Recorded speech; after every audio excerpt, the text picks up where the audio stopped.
Welcome to this very quick overview of the terms of service in Producer AI. Lots of you have asked for a key to log in. I don't have more than a key at a time. So please go on down to producer.ai/login and you can sign up to be on the wait list. And as soon as it's available, you'll be let in. So this is a rather significant term of service. It's not like a 2-minute read, it has several lines long. So what I'm going to do is show you the critical points that I get questions about. Going straight over to their copyright related questions, are the songs I make copyrighted?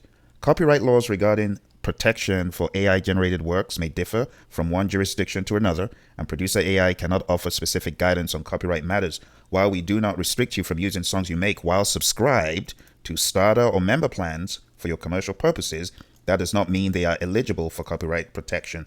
We suggest that you consult an attorney about the latest developments and scope of copyright protection available to you. So it still is on you to make sure in whichever country you are, the copyright laws that you expect apply, because US could be very different. Now in the US, anything explicitly made solely by AI is not allowed to be copyrighted.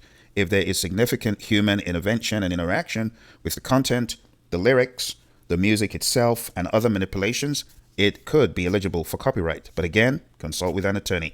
Can I use copyrighted material in the music I make? No.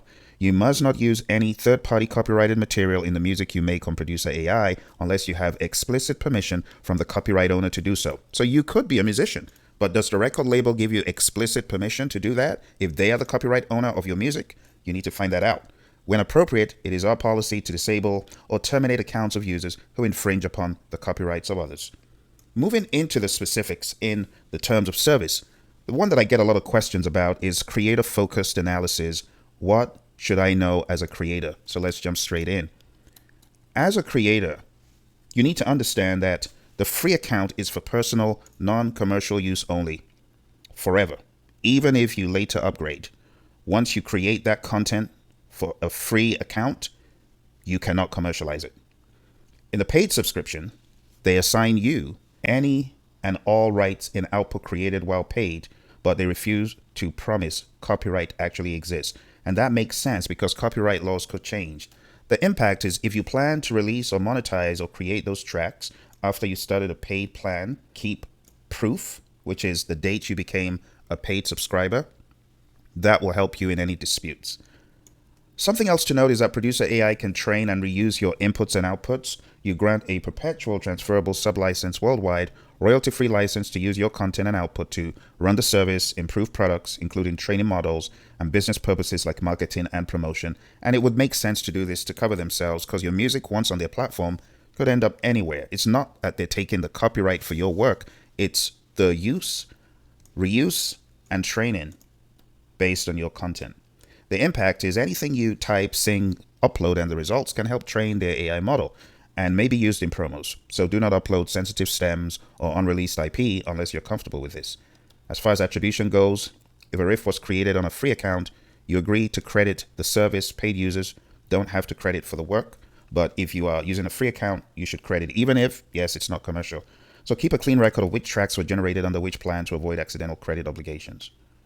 Producer AI disclaims uniqueness and accuracy. Outputs may not be unique across users and can contain hallucinations.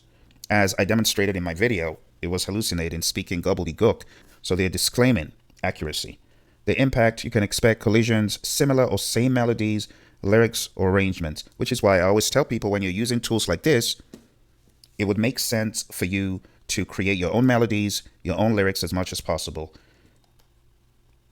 When it comes to any disputes, arbitration and class action waiver applies.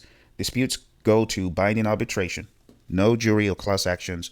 30-day email opt-out available. In terms of the termination and change at will, they can change or suspend your service, your account, features without notice. Refunds are generally not offered.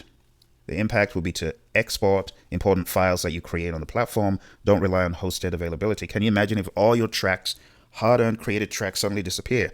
Not saying it's going to happen, but what if it does? Which is why you always want backups. I download all the songs that matter and I back them up somewhere else, either on a key or I use other mastering services for that purpose of having my tracks in two places. No benchmarking or competing models allowed. You cannot use the service or output to develop or train competing models or for benchmarking. So this is very important. As you get output from Producer AI and you take it to another AI tool, you're actually breaking this promise to not engage in benchmarking or competing models. So taking output from here and putting it into another tool is generally not advised. If you run your own machine learning or AI experiments, keep a firewall between this service and your research data or code. They're quite particular about that. Section by section summary, you got to be 13 plus. If you're under 18, you need a guardian consent. You don't own the account. They can suspend or terminate at any time. Keep offline backups of your prompt, setting, and audio, and avoid sharing admin access is what I would advise. In terms of your content and output, you own the content when you have a paid account. Honestly, for me, as I use these tools, I just stick with their rules right from the get-go. There's a general overarching rule across these AI tools. Don't use other people's stuff. Don't use our outputs to train other models. And just don't do stupid stuff. Just be honest. Don't try to game the system. But if you have a free plan and you create stuff, you could get modeled up. So my advice would be to delete anything that you created as free, save it somewhere else, and delete it, and then just know that your account is paid. Start off with a paid account before you start making anything you want to monetize. Don't upload unreleased stems, lyrics, stuff that you can't risk the AI learning from. Run similarity checks. Make sure that you're not copying anyone else's work. Keep track of your plan status. Export whatever you do. So section 3 is a critical section on the ownership of music you create.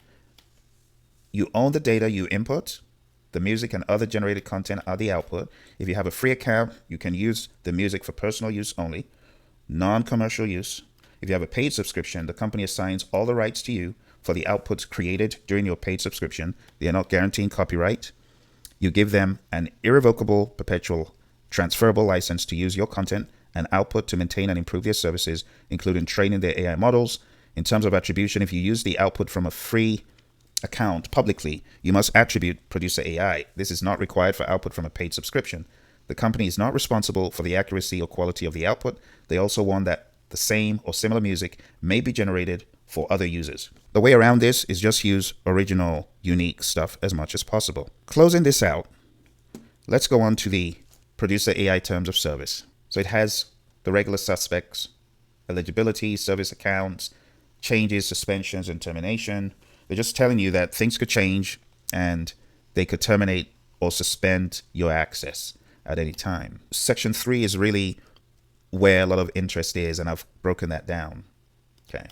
We claim no ownership rights over your content and output. However, you understand that certain portions of our service may allow other users to view, edit, share, and otherwise interact with your content and your output. By providing or sharing your content and output through our service, you agree to allow others to view, edit, share, and or interact with your content. So what I would advise, if you don't want people to interact with your content, just download your content after creation and delete from the system if that bothers you a lot. Let's go to my account one more time. So assuming one is in there, I have some songs like this one. So there's a publish button. Now, I haven't hit publish on this, but when I hit publish, the visibility is updated. So if I want just me, I can just do only me, and that takes it back to non-published mode. So you don't have to share your stuff if you don't want it, but you can also just download it and you can keep it offline. And in that way, no one's seen music that you feel is peculiar to you or special or content that you don't want the world to be privy to. Okay, my friends, well, that's all I've got for now. I hope that gave you some insights on Producer AI's terms of service. Remember, you can always check it out for yourself. And to do that, go on down to producer.ai/terms. Talk to you later. Bye for now.